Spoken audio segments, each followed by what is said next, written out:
चक्की मार्ग जो कि मीनापुर में पड़ता है, वहाँ पे एक लाश बरामद हुई युवक की, लगभग 25 साल के लगभग एक युवक की, जिसके बाद उसके परिजनों द्वारा एक 302 में केस दर्ज किया गया। सामने आ रहा है उसमें ये इतना तो ज़रूर आ गया है कि उसकी बातचीत इस जो अपराधी है उससे होती थी, जो कहीं ना कहीं उसके पति को नापसंद थी, और इसी कारण से ये सब जो घटना का जो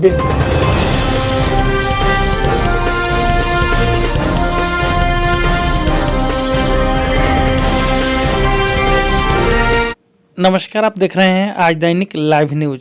पत्नी की अवैध संबंध का बाधक बना विपिन का हत्या का कारण।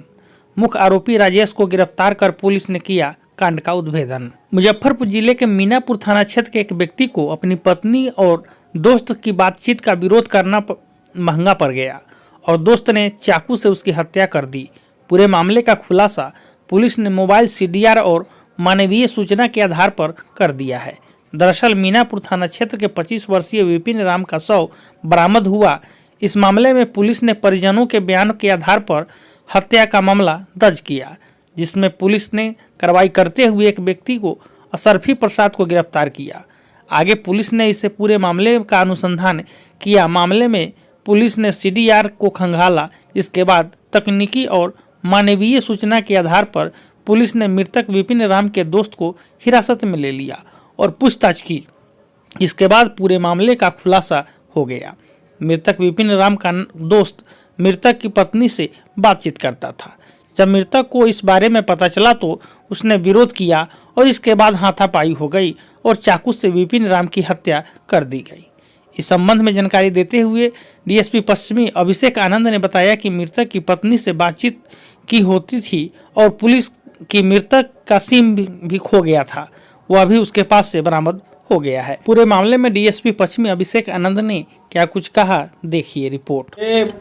9 तारीख को चक्की मार्ग जो कि मीनापुर में पड़ता है, वहाँ पे एक लाश बरामद हुई युवक की, लगभग 25 साल के लगभग एक युवक की, जिसके बाद उसके परिजनों द्वारा एक 302 में केस दर्ज किया गया और प्राथमिकी के आधार पे और शक के आधार पे एक आदमी को उसमें जेल में भेजा गया।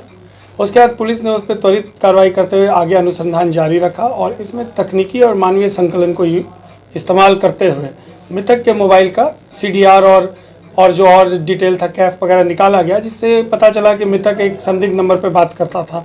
उस संदिग्ध नंबर पे भी तकनीकी और मानवीय संकलन किया गया और उसके ऊपर काम करने के बाद मीनापुर पुलिस टीम के द्वारा एक संदिग्ध व्यक्ति को उठाया गया, जिससे पूछताछ की गई, कड़ी पूछताछ की गई, जिसके बाद इस पूरे घटना का उद्भेदन हो सका कि वो जो लड़का जिसे पूछताछ की जा रही थी उसके द्वारा बताया गया कि, और मानवीय संकलन भी किया गया, जिसके द्वारा बताया गया कि वो जो मृतक का मित्र ही था, जिसकी बातचीत मृतक की पत्नी के साथ होती थी, जिसको लेकर मृतक और उसके बीच हाथापाई हुई और इसी हाथापाई के दौरान और मृतक के द्वारा और इनके द्वारा हाथापाई की गई, जिसमें कि मृतक की मृत्यु हो गई। और ये जो अपराधी पकड़ा है, इसके पास से मृतक का वो सिम भी मिला, जो सिम खो गया था, जो इसी के पास से मिला। इस तरह से एक सफल उद्भेदन किया गया एक मर्डर केस का, और इसके लिए मीनापुर पुलिस के द्वारा हर तरह से हर बिंदुओं पर काम करते हुए इस अनुसंधान को पूर्ण किया गया।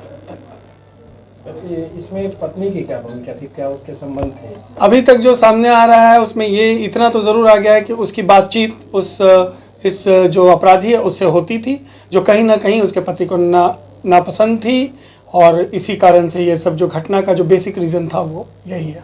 आरोपी के अलावा भी और भी इसमें लोग नहीं, अभी तक तो किसी और की संलिप्तता नहीं आई है, पर हमने अनुसंधान जारी रखा। अगर कुछ किसी और बिंदु पे कुछ आता है तो उस पर भी कार्रवाई की जाएगी। पत्नी जानती थी क्या कि इसके द्वारा हत्या किया गया? नहीं, अभी ऐसा कुछ खुल के नहीं आया कि पत्नी जानती थी, ऐसा कुछ नहीं आया। और इन जो हमने कड़ी पूछताछ भी की उसमें भी ऐसी कोई बात सामने नहीं आई। हत्या कैसे की गई थी? हत्या जो मृतक की जो हत्या हुई उसके लिए वो एक चाकू के जैसा सब चाकू ही था, जिसे इस्तेमाल किया गया था, जिससे कि मृतक की मृत्यु हो गई। बरामद सर क्या है इनके पास? बरामद, जैसा कि मैंने बताया कि एक जो मृतक का सिम है, जो हत्या के दौरान मृतक के पास जो मोबाइल रहा है, उसका सिम जो था वो अपराधी के पास से बरामद हुआ है, और जो मर्डर वेपन है वो अभी खोजा जा रहा है, अभी मिला नहीं है।